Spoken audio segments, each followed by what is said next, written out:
Welcome to Kicks Gaming. This is Papa Cakes. Today I want to go over Rumble Heroes and show you how I do Rift. So to begin with, for heroes, I mainly use ranged units. High-level teams usually have bleed on their team. Depending on how much lifesteal you have, you're going to need one, maybe two healers. Ideally, with some added benefits to one of them. So more support and not full heals. For example, Dancer Maya, she heals, but she also does an attack speed and movement speed for her allies. So a hero like that plus a main healer goes a long way. And this is actually a second account because mine is very high level and I wanted to show the beginner experience first. So we're going to start with that. So the other thing is gear. I like Lifesteal on any gear that has it, which is mainly weapon and shield or offhand. I also like evade. Other good ones are cooldown reduction, attack percent, a couple others, but Lifesteal and evade is mostly what I focus on. So to start, we're going to go to Rift. Basically what you want to do is you start at the beginning, but you're going to want to run each stage until the bonus stat is purple, and then move on to the next one. So the first thing we're going to do is disable the bonus because we want to use that on high levels so that it's more impactful. So the first two floors are very AoE intensive. So I like to bring heroes that can AoE damage, whether it's cone or 360, doesn't matter, or even just piercing. Piercing works well also. Units that can crowd control are also good. I like Time Mia, who can do an AoE stun, and that's really nice because it allows you to, let everyone's cooldowns reset. So the big thing for this boss is his circle fire there, which he just used. Will pretty much one-shot most teams. It applies a burn effect, and the burn deals a lot of damage. So what I usually do is just run around the boss until he casts it, and then go ahead and start attacking. And that will give you about 20 seconds before he attacks it again, so quite a long time before you need to dodge again.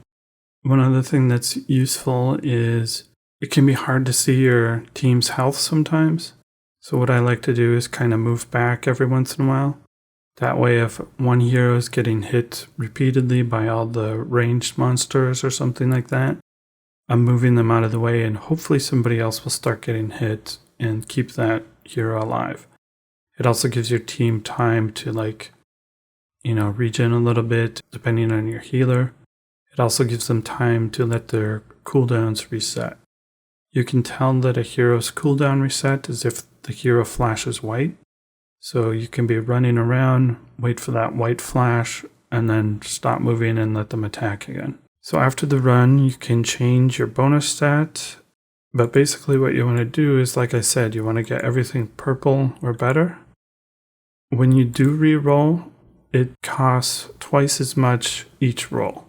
So if I was to do floor 1 and reroll the stat, it might cost 1k, and then the second attempt is 2k, and then 4k, and then it just keeps going from there and becomes insanely expensive.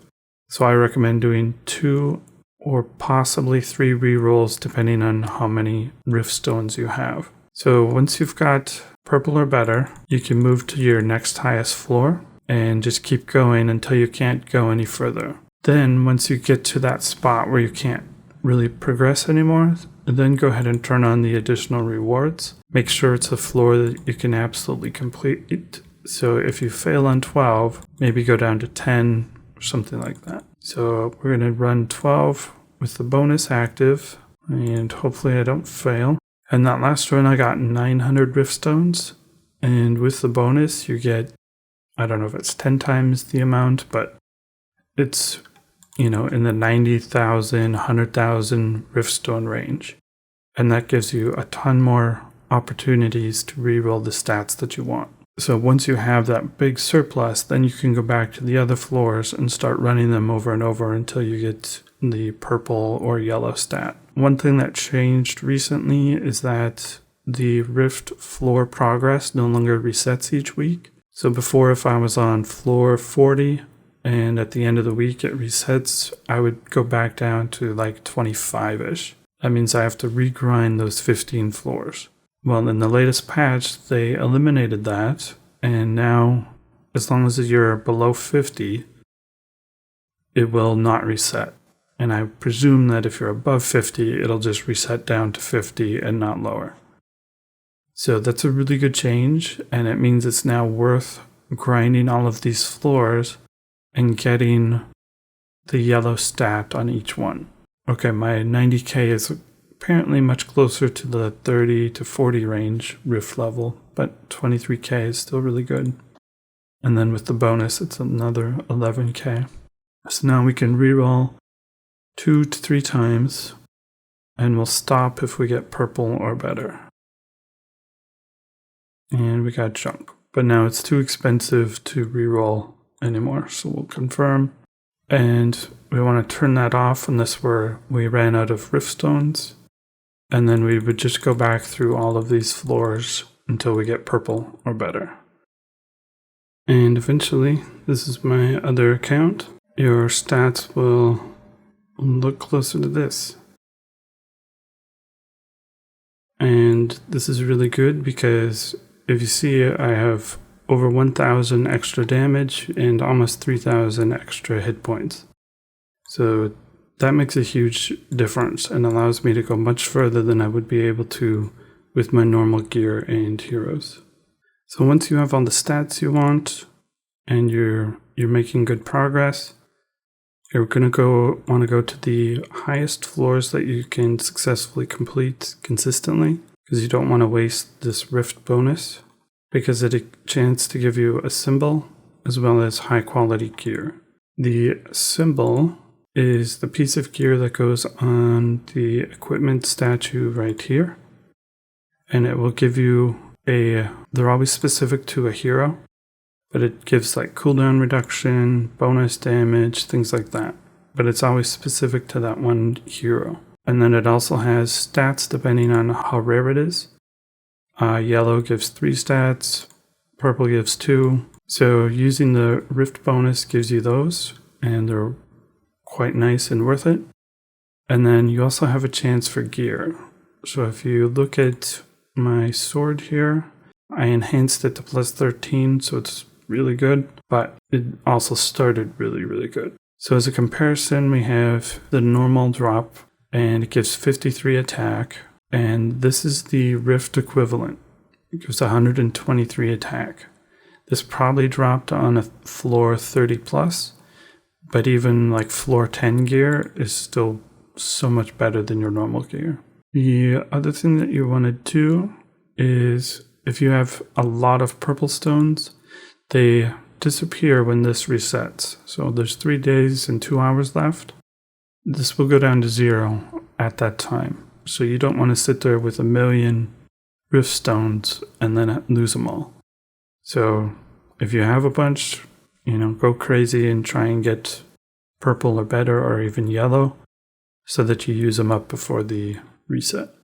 Like I said, because these don't reset anymore, it is good to try and get yellow on all of them up until 50, because they're going to stay there permanently. The red Rift Stones you can exchange for some pretty good rewards. I don't recommend these hero pieces just because you can get them from the pub, but it does give Crimson Ore once per week. You can buy Elementalist Lisa, as well as some symbols for specific hunters. And I'm personally saving up for this one, which is Time Mia, which should reduce your cooldown by 100%. As you progress, especially if you start winning the Rift ranking, even 100 or better, which is pretty easy to do, will give you 10 Rift rerolls per week, and these allow you to instantly reroll a stat for one of these floors. But you absolutely want to save them for the high floors. It's very fast to do stage 3. So using a Rift reroll on that stage would be a huge waste of that resource. It's much better to go as far as you can and then start using it on those floors when they're much more difficult or you might have a chance of losing. Definitely save them for your later levels. The gear drops are based on the floor level, so again, try to only use the bonus on the high levels. When you're playing, some heroes give a bonus to the rift, and they have this white glow behind them. So if you can afford to remove one hero, you can replace it with a bonus one. And you can see I'll get 15% more rift stones if I include that hero.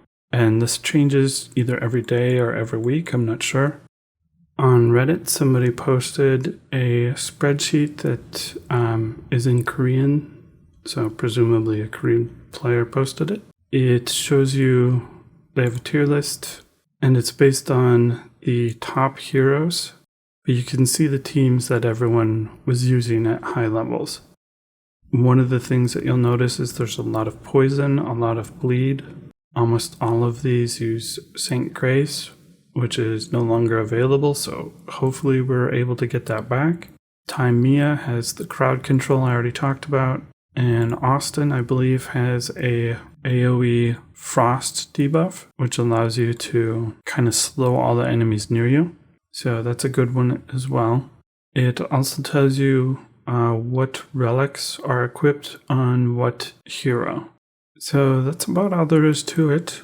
Just to recap, go as far as you can without using any bonuses, and just reroll if it's a really bad stat, like the gray one. And then once you start being unable to keep going, then use your rift bonus, get a ton of those rift stones, and then go back and start getting everything to purple.